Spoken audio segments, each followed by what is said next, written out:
Ano man daw ang iyong ginawa ay siya rin ding gagawin sa iyo. Kaya naman laging ugaliin ang maging mabuti sa iyong kapwa-tao. Ako po inyong lingkod, Tagapanood TV. Isang masagana at mabiyayang araw po sa ating lahat. Welcome back po dito sa ating YouTube channel at Facebook page. Ngayong araw po ang ating pag-uusapan, bibigyan ng komento, reaction, opinion ay ang balitang Jasmine Curtis Smith umaming kabit ni Erwan Yusef. Tara na't alamin kung may katotohanan ang balitang ito. Kaya naman wag na po nating patagalin. Simulan na po natin ang ating reaction video sa araw na ito mga tagapanood.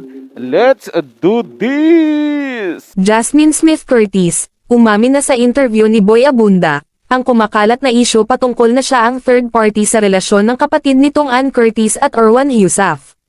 Ngunit bago natin simulan, huwag natin kalimutan mag-subscribe at pindutin ang notification bell para updated kayo sa susunod natin tatalakayin. Nakapanayam ni Boy Abunda si Jasmine Curtis, patungkol sa isyu na mayroong relasyon si Erwan Yusef. Dito, umamin si Jasmine na totoo ang nakita nila sa video, at totoo rin na siya ang third party sa relasyon ng kanyang kapatid na si Ann at ng asawa nitong si Erwan. Habang nasa interview, hindi naiwasan ni Jasmine maging emosyonal. Sabi pa nito, na pinagsisisihan ng aktres ang ginawa niya sa kanyang buhay at sa buhay ng kanyang ate. Hindi niya akalain na ang akala niyang pagmamahal kay Erwan bilang kapatid, ay mauuwi sa pakikipagrelasyon. Hindi makapaniwala si Boy Abunda sa paamin ni Jasmine. Kaya't hindi naiwasan may tanong ni Tito Boy, na kung ano ang plano ni Jasmine Curtis ngayon nasira na ang relasyon ni Ann at Erwan, at maging silang magkapatid. Sinagot naman ni Jasmine, na gagawin niya ang lahat para mapatawad siya ng kanyang kapatid. Inaamin niya na napakadesperada niyang babae dahil naghahanap siya ng pagmamahal sa maling tao. Matapos malaman ni Ann Curtis, dito pa lang daw tumigil ang kanilang relasyon ni Erwan. Handa si Jasmine na pagbayaran ang lahat ng kanyang kasalanan sa kapatid. Alam nitong magiging mahirap para kay Ann ang tanggapin siya at patawarin sa ginawang kasalanan.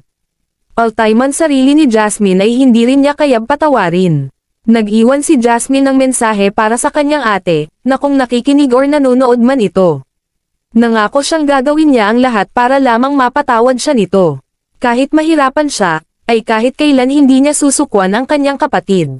Habang ginagawa ko po yung reaction video na to mga tagapanood no, patungkol dito sa sinasabing si Jasmine Curtis, yung kabit ni Erwan Yusef, hinanap ko po yung interview niya kay Bon Abunda. Kaboy Abunda, Bon Abunda tuloy, kay Tito Boy Abunda. Ang lumalabas po, 1 year ago pa. Tapos may 7 months. Pero wala po akong nakita mga tagapanood. Pero ang dami pong nagsisilabasan. Pag sinearch natin, yung about hiwalayang, hiwalayang Ann Curtis at Erwan Yusef.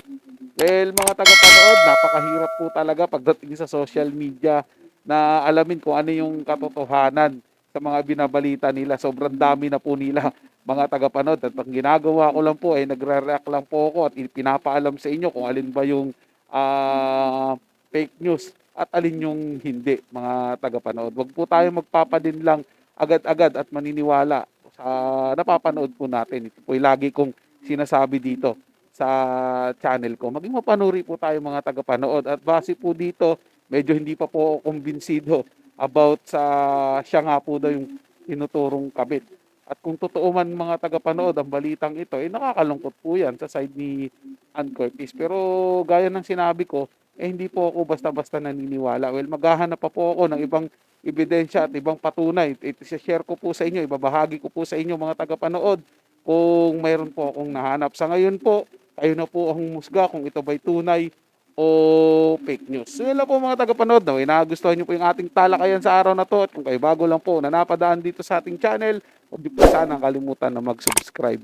Hit nyo na rin po notification bell para lagi pa kayong updated sa mga bago pang video na ating ilalabas. Share, like, and comment din po kayo mga tagapanood. Atin yung babasahin at pupusuan. So hanggang sa muli po, ito yung Tagapanood TV. Komento at opinion lamang. Wala pong personalan. Paalam po at mabuhay po kayong lahat.